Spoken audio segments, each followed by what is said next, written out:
It was a Tuesday night when my phone buzzed. A text from Mom. The property has been sold. We changed the locks on the repair shop. You're locked out now. I want to see you try to make it on your own. Ha ha. My heart sank.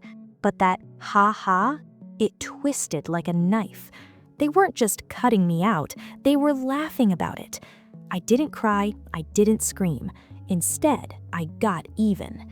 Stick with me, because what I did next left them broken, and begging. If you've ever poured your soul into a family business only to be stabbed in the back, or felt that burning need for justice when the people who should love you celebrate your downfall, hit that like button if you're fired up already. Subscribe for more raw revenge stories that hit hard, and let's unpack how one mechanic turned betrayal into her biggest win. My name is Emily Carter. I'm 29 now, a master mechanic with grease under my nails and a story that'll make you question every family tie. Growing up in Detroit, our family garage was more than a business. It was supposed to be legacy. Grandpa started it back in the day, a gritty spot where engines roared and wrenches clanged, the air thick with oil and exhaust. But by the time I was old enough to hold a tool, it was clear. I was the backbone, and everyone else was just along for the ride. Dad, Walter, he was the charming owner, all handshakes and tall tales at the front desk. He'd flash that salesman smile, but ask him to rebuild an engine? He'd fumble like a kid with a puzzle. Mom, Judith, she loved the status, bragging at church about our family enterprise. Her nails always manicured, never a smudge. And my sister, Bridget, the golden child. Business degree from some fancy school, designer clothes, Instagram posts from Europe. She'd wrinkle her nose at the shop, claiming she was allergic to grease. Me? I was the responsible one. Sounds sweet, right? But in our house, it meant I was the unpaid fixer, the one who sacrificed everything while they reaped the rewards. It started small. At 15, I was sweeping floors after school, the broom bristles scratching against concrete as I watched Dad chat up customers. At 19, I was under hoods, my hands black with grime, sweat dripping down my back in the humid Michigan summers. At 22, I was lead mechanic, handling inventory, books, suppliers, everything. The shop survived on my back. But the injustice piled up like unpaid bills. When payroll ran short, I'd skip my own paycheck. When inspectors condemned the lifts, I drained my savings, $50,000 gone in a flash, my bank account echoing empty. And that $105,000 loan default 5 years ago, I covered it, my credit taking the hit, while they patted themselves on the back. Over the years, it added up. $195,000 of my money poured into that place.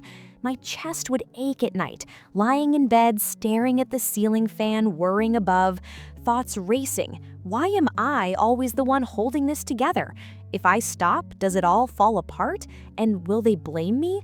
It was that fawn response psychologists talk about, making yourself indispensable to earn love that's never freely given.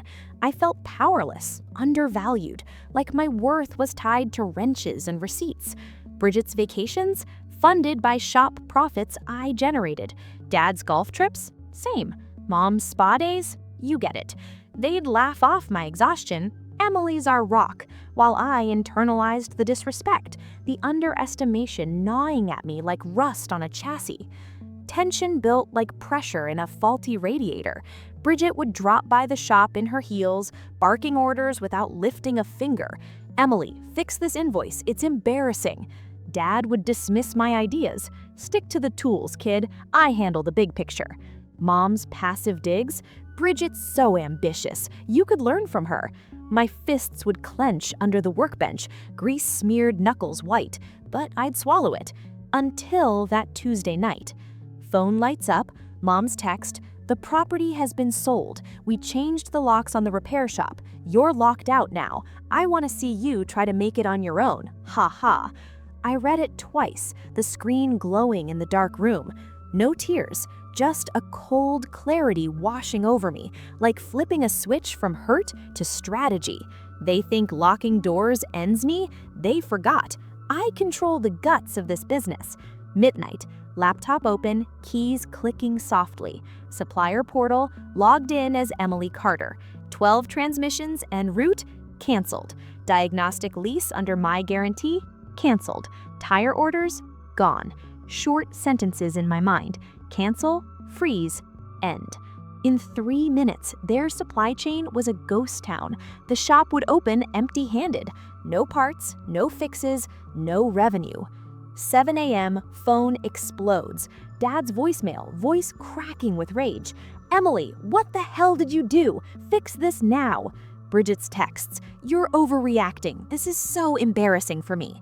Mom's Facebook post, heartbreaking when kids forget who raised them. Not a single "are you okay?" just demands like I was still their tool.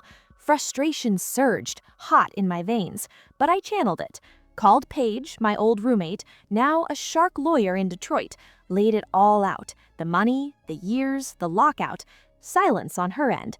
Then, Emily, this is unjust enrichment, possibly fraud. Fraud? My breath caught. 2 days later, she calls. Sit down. Subpoenaed docs from the original loan. Dad forged my signature as guarantor.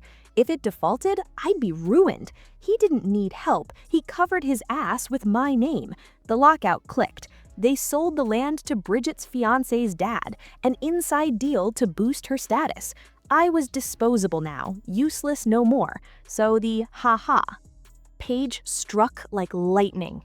Demand letter. Repay $195,000 or 50% ownership in 30 days. Filed fraud complaint. Dominoes tumbled. Fiance's dad bailed. Didn't want fraud taint. Engagement shattered. Dad faced charges. Mom showed at my apartment, mascara running. Emily, stop. You're ruining Bridget's future. I met her eyes, voice steady. This was never about money. Handed her the complaint copy. Goodbye, Mom. They crumbled fast. Public auction ordered for the garage land. Bidders swarming the lot. Hammers falling like judgment. Creditors paid off. Funds split. Dad got probation for fraud. His charming smile gone in court. Shoulders slumped as the judge read the verdict. Bridget's texts turned desperate. How could you? Mom's calls, please, family first. But I felt the release, chest expanding, years of weight lifting like a jack raising a car. No more fawning. Triumph surged. Validation in every canceled order, every exposed lie. Relief washed over, clean and final. I'd reclaimed my worth. Wire transfer cleared, $400,000. I deleted my old spreadsheets, the numbers fading like bad memories. Slept soundly that night, no invoices haunting my dreams. Looking back, justice isn't always loud explosions. Sometimes it's quiet cancellations at midnight. Family betrayal cuts deep, but rebuilding from the ashes, that's the real power. If you've been the responsible one holding everyone up, remember, choosing yourself isn't selfish, it's survival. Karma doesn't forget the forgers. It just waits for the right wrench to tighten the bolts.